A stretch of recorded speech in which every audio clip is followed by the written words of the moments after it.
In today's video is going to be a little bit different than how it usually is. Instead of making a guide with how I usually make these on the release of a character, today with Topaz and Numby, we're going to get slight guide and full-on review, because I do think there is a lot of really cool guides out there by a bunch of different content creators, but I don't think there is a lot of them that are just outright reviewing if they're good or not, if they're bad enough, they're going to be good in the future, if they're going to be bad like forever. There's just a lot of different things you can talk about when it comes to Topaz and Numby, and instead of just selling you on their kit, how they work, what to build, all that type of stuff, which you've probably been hearing for a fat minute, I want to go ahead and give you a review on what I think about Topaz and Numby and why I think they're a pretty okay character. I do want to say okay because I think they could be far more in the future, but we're gonna go ahead and start talking about this video with their kit, because of course you have to understand what they do for me to explain all the other stuff I want to talk about. So talking about Topaz and Numby's kit, the main idea of their character is the proof of death state, and with the proof of death state, basically whoever has the debuff on them that is a single target debuff, they are going to be receiving a lot more follow-up attack damage when an enemy hits them. And the good thing about Topaz and Numby's kit is that every piece of their kit is literally a follow-up attack. Their basic is a follow-up attack, and their skill is a follow-up attack, and then their ultimate just buffs this even more. These are the really cool things that go with Topaz and Numby, because with proof of death and having your basic attack, guess what? If you're getting more damage based on your basic attack being a follow-up attack, Inert Salsoto help this, your 4-piece relic set is going to help this, and it's going to allow you to do way more damage with the basic attack, making her a lot better in sub DPS scenarios, and also a pretty good SP point generator with her doing damage, having Numby out doing follow-up attacks, and also allowing you to get more skill points in the process. Some really cool stuff that you can do with Numby. Now with proof of death as well, whoever has the debuff, and when it does get hit with a follow-up attack, Numby is going to advance themselves forward, letting them race to the top and actually do a follow-up attack on whoever has the proof of death state. So Topaz and Numby, the only con right now that I can say as far as we are in the video is that they are very single target heavy, in all honesty, which is a little bit of a down when it comes to having Topaz and Numby on the field, because there's a lot of stages in the game where there maybe is 2 bosses, or they start spawning in more, or more enemies come out and they just keep splitting and splitting. You got Mara struck. There's a lot of really crazy things in this game at this point, and single target damage, in my opinion, is very underwhelming with the things that, you know, you have reviving, splitting, spawning in mobs. There's just so much that you can see that it's gonna get a little bit of annoying. So looking at all that type of stuff, having that debuff as a single target thing when most follow-up attacks are AoE does kind of suck, in all honesty. But talking about everything else besides her, I guess you could say, natural kit, we're going to be talking about the characters that work really well with them, which are pretty much all the follow-up attack characters. But if you want to be the most consistent, it'd probably be Himiko and Clara. Clara by far is going to make a lot of use of this. Whenever that enemy hits with proof of death and you end up using your ult with Clara, you end up getting hit naturally with Clara. Guess what? Numby gets forwarded, Clara gets to destroy them. There's a bunch of crazy things, and they start going really fast, or the enemies are lapping your Clara because your Clara is really slow.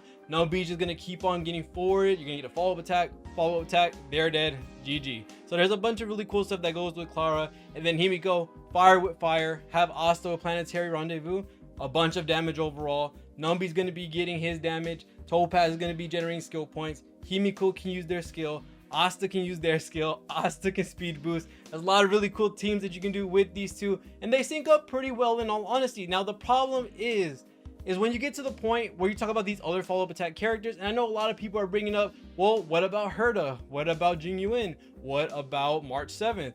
Now the thing about these characters is that a lot of these fall into a weird subset of group of characters, which are either you are inconsistent, you don't do enough follow-up attacks in a certain amount of time, or your thing is basically RNG. Talking about each one in specific really quickly, RNG, well, Jing Yuan is the main target of this. His Lightning Lord hits aren't singled into a certain character. It spreads out whenever it wants to. You could get lucky. It could hit the right character, but what if they don't have proof of death? Well, it just went away. And if it does start spreading, well, you're just basically did no damage because it decided to go to every single mob in that wave, which kind of sucks, in all honesty. Yes, it hits a main character, and yes, it hits adjacent, but sometimes it just doesn't add up. Or maybe it's even hitting the side where they're on the outer edge, and that other slot that's adjacent doesn't get hit. There's a lot of really crazy things that happen when having RNG hits. The next one, inconsistent follow-ups, QQ, Yanqing, March 7th, and maybe even Clara at points don't have a guaranteed follow-up on whoever you're talking about. Whoever has proof of death, if they don't get hit with Clara, or Clara doesn't get hit by them, no follow-up attack. March 7, if they don't hit the character that is shielded by March 7, no follow-up attack. QQ is based on a percentage, and Yanqing is based on a percentage. There's just a bunch of things overall that don't guarantee you a follow-up attack, which sucks a lot when it comes to Topaz's case. And then the last thing, either too long to get your follow-up attack out. So for things like Herta, you gotta wait till they're 50%, and when it comes to certain bosses, that's gonna take you a fat minute in all honesty. And the same with Blade, you have to get all his stacks up to get his follow-up attack. Yes, it hits the whole wave, so you are guaranteed to hit the person with proof of death. Same thing with Herta. You just gotta wait a very long time with it, and this can sometimes happen with Himiko if there's certain characters on the field that have a lot of shield, or there's not enough tiny mobs to be able to guarantee you these smaller shield breaks to be able to funnel in that follow-up attack with Himiko, that follow-up attack with Topaz and Numby. There's just a lot of really inconsistent factors, or a lot of negative factors when it comes to using Topaz and Numby, and that's why I feel like she could be so much better in the future. And with that being said, I really want to talk about why she would be better and why I think she's going to be an amazing investment, but okay for now. Right now, Topaz and Numby again suffer from single target damage and a single target debuff, and with all the factors that I just explained, whether it be inconsistent, whether it take too long for it to happen, or the RNG hits are just spreading everywhere and not hitting the proof of death character, you need a character that hits the whole wave. That's number one. You need a character that's able to consistently follow up to be able to get this off a bunch of times, basically giving Topaz a lot of value when she's on the team because they're 100% able to use that buff. And not only that, you do want that character, if they're not going to be hitting the whole wave, to be able to direct their follow-up attack. And we have two instances of this, Yanqing and QQ. If they use their skill and they get their follow-up attack, whether through their Eidolons or their base kit, they're able to direct it right back to whoever they skilled, and this is really good. This is what we need for Topaz and Numby to get a fat ton of value. And when this character comes out, it's GG. She's going to be one of the best characters in the game for sure. But right now, we have a lot of inconsistent factors. Yes, there are characters that are going to make her work very well. Like I've already said before, Himiko and Clara, they're going to be outright destroying. You might be able to have adjacent hitting, and Jing Yuan might be really good with Topaz as well. But right now, I just think there's a lot of different things when it comes to inconsistencies of hits, how long it takes for you to get your follow-up attack, you having a percentage to do a follow-up attack. It's not really going to help her a lot in all honesty. And another thing, talking about Topaz and Numby, not having a second buffer. Right now we're in a hyper carry meta where there's a lot of buffers onto one DPS. You maybe have Seele, then Bronya, and then like I said, Tingyun or Yukong. There's a lot of different options right now for some crazy scenarios where you're having two buffers, or maybe one buffer, one debuffer, and you're hyper carry, and you're going to be doing a lot of damage. Right now, Topaz, because she is single target and she is taking up that slot on the team, takes away your other DPS, whether it be Seele, Himiko, whoever you want to put in that other slot. They're not going to be getting as much damage out because you're taking away that one support. And if they're not landing follow-up attacks consistently, or a lot of them in one go, you're not really making a lot of use of Topaz and Numby. Topaz and Numby are pretty good in hyper carry, but that's not their role. Actually, Topaz's best team is hyper carry, so you know what? All right, enough with him. Topaz and Numby can be hyper carry, but that's not their role. The same form or fashion that Jing Liu and Blade, they're not hyper carries either. Right now, they're forced into that role, and they do amazingly in that role. But the problem with those two characters is they provide so much more than being just a hyper carry unit. Blade is able to be a tank. He's SP efficient with only using one skill point for 3 different attacks that hit adjacent hitting. He's also able to heal himself, and that makes him so good as a tank and wave clear, because adjacent hitting, and a follow-up attack that hits the whole wave, you couldn't ask for more. Same thing with Jing Liu. Yes, she needs 2 skill points, but in return, she gets 3 cracked out attacks that come from her skill points, and you get to ult as well, which do enormous damage, and it's also adjacent hitting. These two characters right now are forced into hyper carry scenarios because we just allow it with this meta we have, where 2 supports are able to give all the resources to those one character, and they get a lot of damage out. In the future, this is why Topaz and Numby are going to be so good. When we get these buffers that hit AoE, that are able to help both the main DPS and Topaz, that's when we're going to see something crazy coming for them. That's when we are going to see SUBDPS go wild. I'm talking about Blade, Jing Liu, they're going to be on almost every team. Topaz and Numby are going to be on every team with the follow-up attack, or maybe not even with follow-up attack characters, because they won't be taking away something that is going to be for one DPS or another. Right now, we don't have many AoE buffers. The only AoE buffers we have right now are Bronya, Asta, and Yukong. Everyone else is single target, and some of these abilities from these characters are single target as well. So we don't have a lot of really nice buffers, but if we ever get a character who's able to buff all the units with maybe giving them energy, maybe giving them speed or attack, or a mixture of a bunch of things,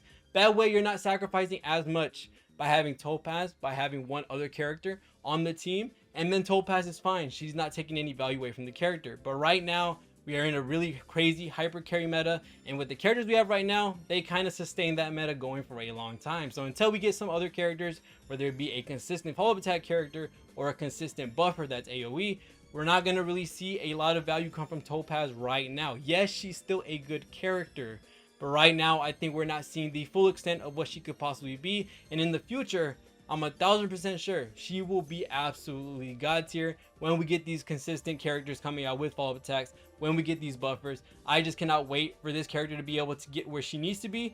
But right now, single target, not having anyone that can consistently use the follow-up attack buffs, all that type of stuff in mind, with being able to take a slot away from the team where they're not getting their follow-up attacks off, the value of Topaz drops when they're not using the buff. There's a lot going on that doesn't make her work where she needs to work. She's still a good unit. Overall, in Honkai Star Rail, there's not really a lot of units that can't MOC 10-0 cycle. There's basically all of them can, and if you put enough work into them, they definitely work.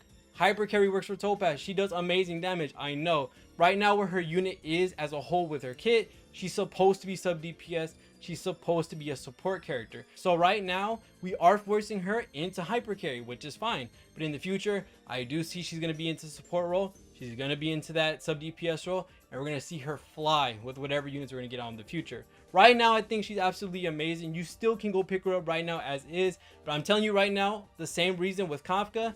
Kafka gets more dot units, she skyrockets. Topaz gets more follow-up attack units, she skyrockets. So these two characters right now are some crazy investment type characters, because whenever a character goes with their archetype, they shoot up in value the same way those characters that are busted, they get to enable them. Follow-up attacks get more damage. She's a good SP generator. Boom, Topaz is up there. Kafka gets a new dot unit. Kafka gets some type of dot support.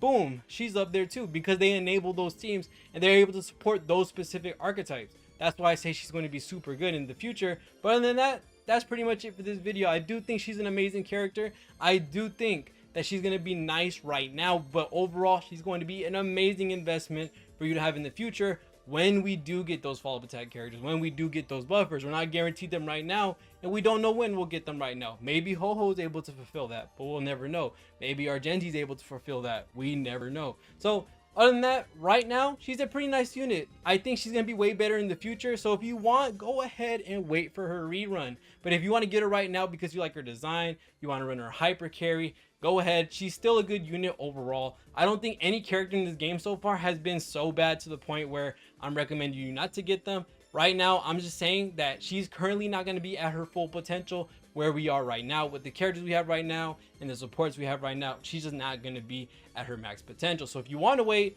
that might be a good idea. Save yourself some gems, wait and see if you can get another character that you really want. Maybe if you're eyeing Ho-Oh, you're eyeing Argenti, you can get those characters and wait for her to come back, because she will come back eventually. Right now, we're getting Seele. You might get Jingyu Win, Luocha, Silver Wolf soon. One time, later on in the year, we're probably going to get Topaz. So other than that, thank you guys so much for watching all the way to the end of the video. Hopefully this helped you understand how this character is. I really wanted to just talk about her potential in the future and how good I think she's going to be in the future, because I think right now we're not going to see the most of it, but we will in the future. Same way with Kafka. So other than that, thank you guys so much for watching. See you on the next one, and peace.